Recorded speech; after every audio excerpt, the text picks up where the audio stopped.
Bonjour à tous et bienvenue sur l'épisode de DB World. Aujourd'hui on découvre le chantier du SFC Suspended Family Coaster qui ouvrira au Bocas en 2021. Donc c'est un coaster de chez Vekoma et là on est sur le lift.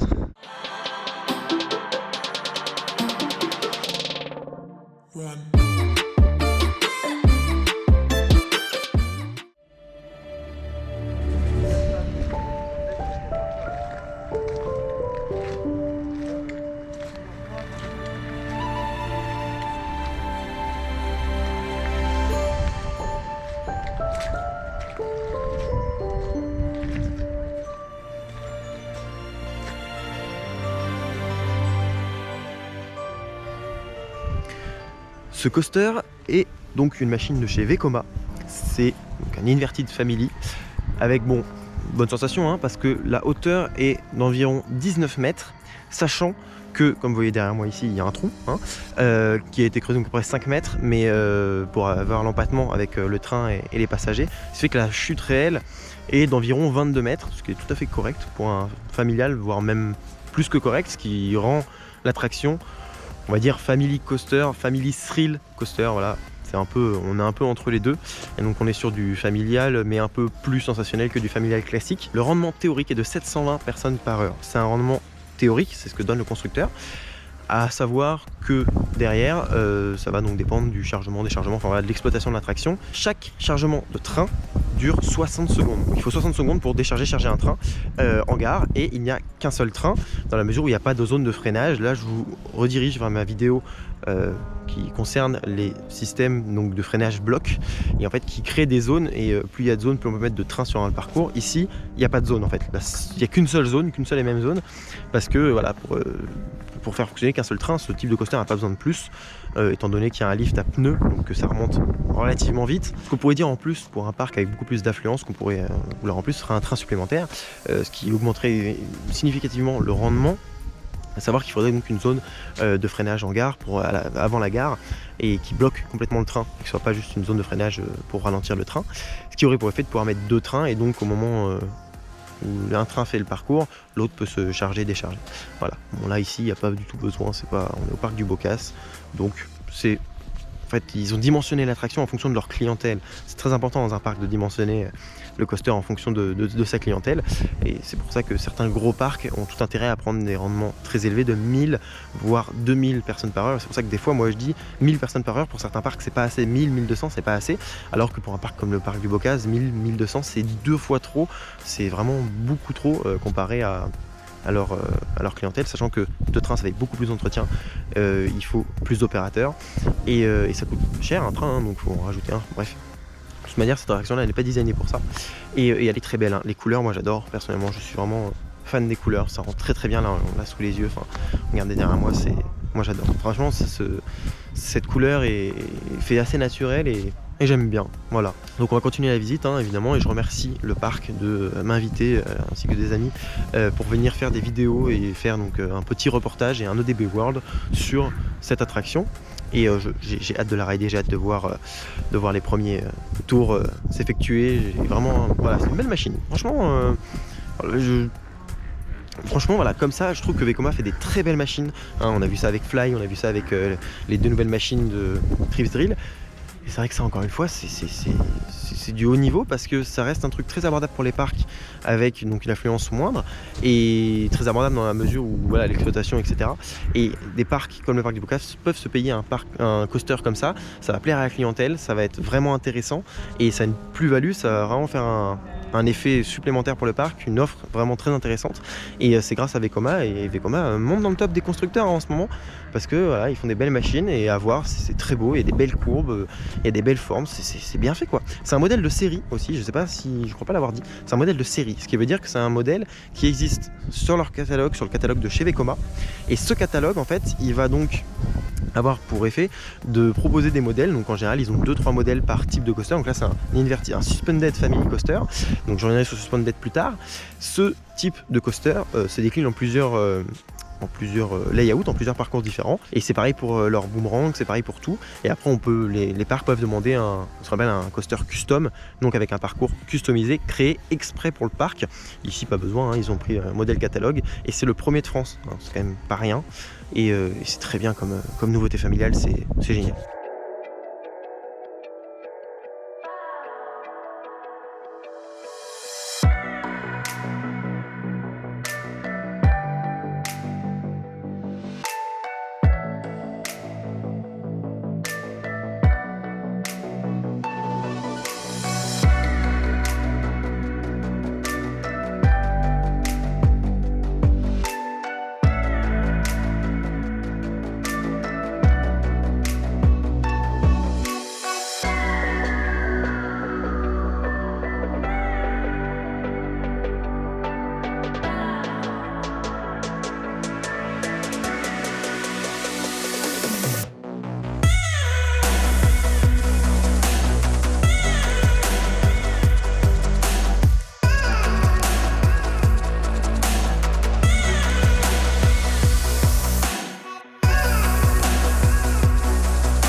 Donc là je me trouve dans la gare, ce qui sera la gare d'un moment quand tout sera fini. Alors à noter qu'elle sera fermée car ils ont prévu une théma qui s'annonce plutôt intéressante. On a vu donc le concept art sous forme de maquette qui rend très bien, et à savoir donc qu'il y aura beaucoup de végétation, beaucoup d'enrochement. Il y aura une vraie théma sur le thème jurassique, mais ça restera une théma propre, soignée, et ça c'est très important.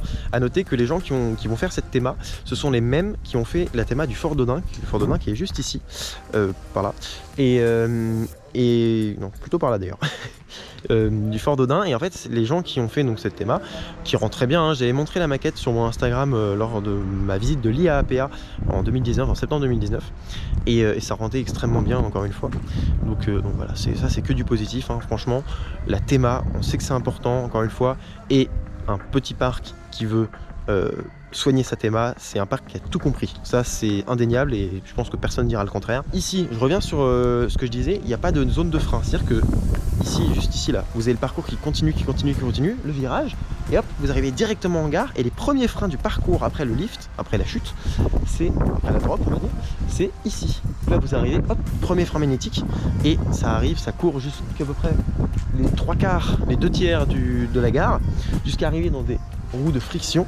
Et ces roues de friction, à savoir qu'elles ont un rôle de frein, c'est-à-dire que les roues en fait vont pouvoir freiner le train. C'est la même chose par exemple sur Pégasus Express, c'est qu'il n'y a aucun frein mécanique qui va serrer une lame et donc freiner le train comme ça peut marcher sur une voiture ou sur un vélo.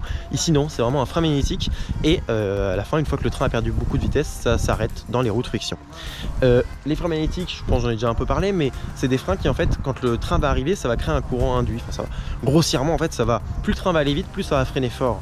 Et ça c'est juste parfait, parce qu'en fait le train va pas forcément aller toujours à la même vitesse en fonction de la température, de la météo, du chargement, du type de roues qui sont équipées dessus. Donc arrivé dans les freins, il peut avoir des quelques kilomètres de différence, et ben quoi qu'il arrive ça freinera, et c'est un système qui n'a pas besoin d'alimentation aussi, donc en cas de coupure d'alimentation, bon bah ça fait rien, le train arrive en gare, freine comme d'habitude et s'arrête dans les roues de friction, il n'y aura aucune différence. Donc ça c'est un système de sécurité en fait qui est tout simple, parce que bah il n'y a pas de maintenance à faire dessus, il n'y a pas de système comme avant. Avant en fait on avait des freins mâchoires, donc des freins qui fermaient, encore une fois comme un vélo, et en fait pour éviter en cas de panne du compresseur, ou parce que ça marche avec un compresseur, ou en cas de panne d'électricité, bah, que le train ne freine pas, en fait il y avait des freins inversés, c'est-à-dire que les freins s'ouvraient au passage du train, et donc en cas de coupure de courant ou de pression, de baisse de pression dans le circuit d'air sous pression, et ben en fait le frein se fermait quoi qu'il arrive, et le train allait se bloquer dans les freins. Par contre c'était beaucoup plus violent, hein. Alors qu'ici bah, il n'y aura jamais ce problème là, parce que bah, c'est des freins magnétiques, et ça c'est génial. Donc, tous les coasters maintenant s'équipent de freins magnétiques, hein. C'est beaucoup plus agréable, beaucoup mieux encore une fois d'entretien, puis ça fait gagner énormément de temps étant donné qu'il n'y a qu'un seul train. S'ils avaient mis une zone de frein plus tôt, le train aurait mis du temps à revenir en gare. Là il va arriver en gare, boum, il va s'arrêter, hop, les harnais s'ouvrent et c'est fini. C'est-à-dire qu'on perd aucun instant entre la chute du lift, donc la drop, après le lift, et l'arrivée en gare. Donc ça, encore une fois, très bon point de la part de Vekoma. A noter également, vous voyez qu'il y a un rail qui passe juste au-dessus, ici, et en fait il survolera la gare. Donc le train, avant de revenir en gare, va passer par-dessus, ce qui donne également un effet très intéressant quand on est dans une gare, dans un bâtiment.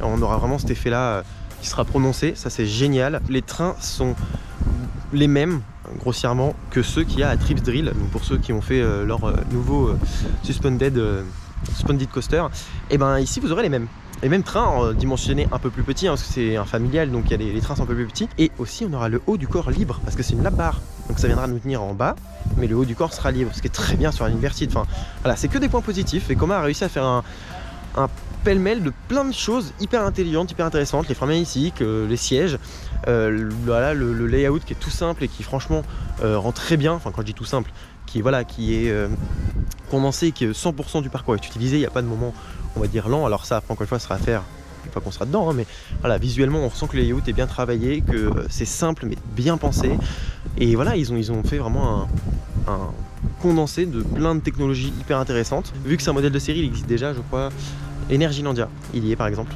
Donc en même temps Energylandia, qu'est-ce qu'ils n'ont pas, surtout de chez Vekoma, mais voilà, et ça c'est génial encore.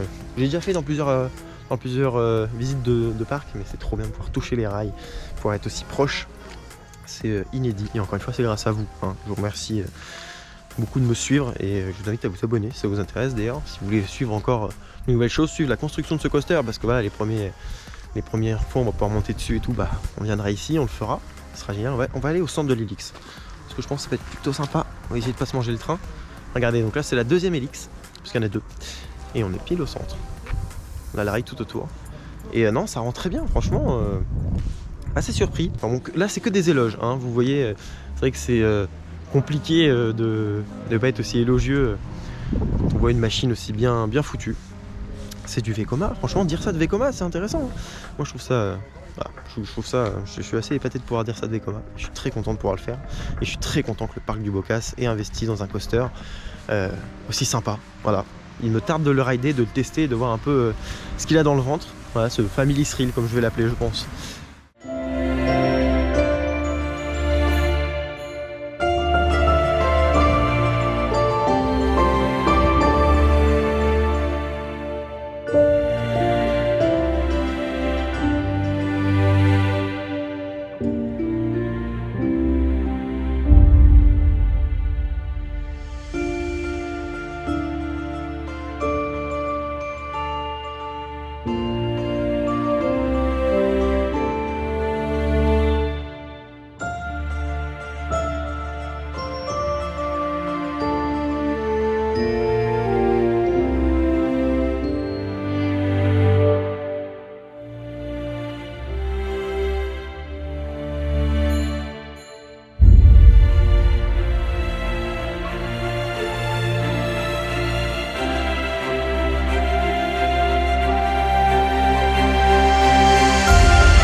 Donc là je suis en bas du lift et vous avez donc tous les roulements qui sont donc les roues qui vont entraîner le train dans le lift. Donc il y en a beaucoup parce que le train est très lourd et surtout super long. Donc ce système n'a pas besoin d'anti-rollback à proprement parler, donc en fait il n'y a pas ce système de clac clac clac qu'on a dans tous les trains, donc tous les coasters qui se trouvent avec un lift. Et donc ici en fait les roues peuvent tourner que dans un seul sens, ce qui a donc pour effet d'empêcher le train en cas de blocage des roues, de panne d'électricité ou quoi que ce soit, de repartir en arrière. Et également à savoir que le parcours est super bas, ce qui a donc deux côtés positifs, la vitesse, mais aussi les sensations visuelles, surtout quand on sera au premier rang, normalement impression d'avoir les pieds qui vont taper le sol et taper d'autres choses, hein. Et ce qui pour le coup voilà, est un effet supplémentaire quand on est dans l'attraction, donc ça c'est plutôt sympa. Donc là voilà, on est juste à côté de la première Helix ici. C'est à présent la fin de cette vidéo, merci d'avoir suivi jusqu'au bout, je vous dis à bientôt pour un prochain épisode de DB World. D'ici là, soyez enthousiastes, salut!